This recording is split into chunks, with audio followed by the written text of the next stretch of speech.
Hey everyone, what's going on? Welcome to this audio only review for a movie where I've firstly got to give a big thank you to the awesome people over at October Coast and Wild Eye Releasing for this early screener to a movie that is going to be premiering on digital platforms on July 12th, and I do know it's going to be hitting Amazon, and then I think further down the line it is going to be getting like a physical media release. That is a movie called The Bloody Man. So when I heard about this movie through the email when I got sent this screener, I was very intrigued. The poster looks awesome. The title itself, The Bloody Man, you think it's going to be this kind of like menacing presence and threat. And also reunited from Nightmare on Elm Street 4 is Tuesday Night and Lisa Wilcox. So of course, for a lot of horror fans, these two names are definitely well known. There's a lot of different things here that is enticing and going to probably bring people in to this movie, and definitely going to get to my thoughts in a second. But I want to firstly just mention that the director, the writer, cinematographer, and of course has a cameo in the movie is a guy called Daniel Benedict. Now I've never seen any of his previous works, but I do know he has like a little bit of like a horror background, whether that's through shorts or other projects that he's worked on. So he has some experience behind the camera and also with acting, and I believe that there is a co-writer here of Casi Benedict, who I believe may be Daniel Benedict's partner. So anyway, those are the directors and the writers. And the person behind the music in this movie is a Jonathan Van Octo Evans. And I believe it's their first ever project that they've done the music for. So what is The Bloody Man all around? Well, it's actually set in the 1980s.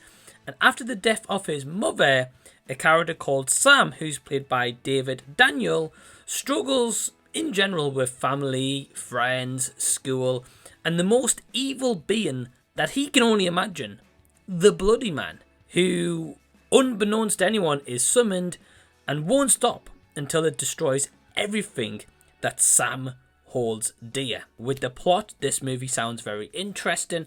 The poster sold me on this, and what can I honestly say about this movie? Well, I will be honest, I personally think it's a mixed bag. Well, the reasons why, firstly, let's get into some positives here. I've got to praise Daniel Benedict for the direction and for the cinematography that he provides to this outing. I love the use of the settings of the 1980s. The house that the main family live in feels like it belongs in that timepiece.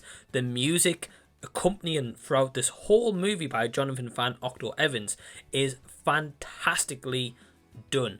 I loved the soundtrack. It felt very 80s. There was a lot of throwbacks to kind of like the 80s timepiece and music and how that was set out in movies, and I think it was just so well done that it actually helped elevate the movie with the synths and different sounds that was used throughout. Yeah, I kind of had this like graininess to an extent over the lens for, I'd say, about 90% of this shot. Sometimes the graininess is a little bit more clearer, which really brought you into that timepiece, because I felt a lot of the times when I was watching this, I felt like I was in the 80s, so definitely did a good job at that.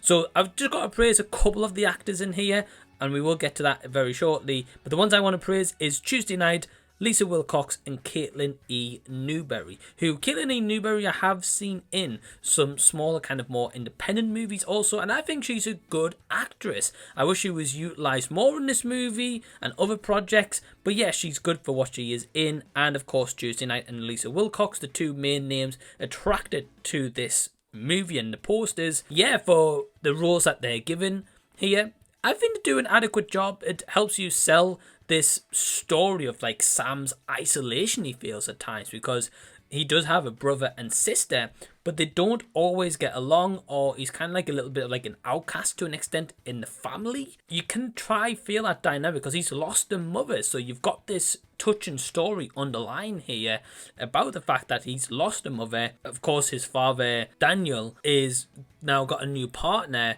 and it's kind of like a stepmom situation to an extent, but he knows deep down like that's not going to replace ever his mom. So you've got this touching story underlying here. The times when we do get the Bloody Man showing up and the kind of creepy and eeriness that provides when the bloody man is on screen is awesome. The presence is definitely felt.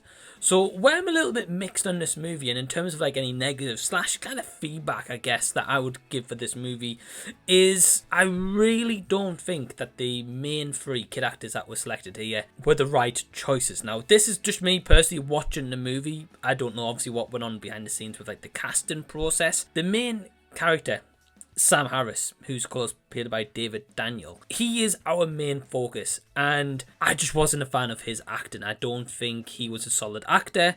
I don't think the brother and sister were either, which was a shame because of that. And just my experience with watching this, it took me a little bit out of this touching story. The performances at times, like child actors, it's always tough because you either get the child actors where they're completely and utterly amazing, or you get the ones that's maybe on the latter scale.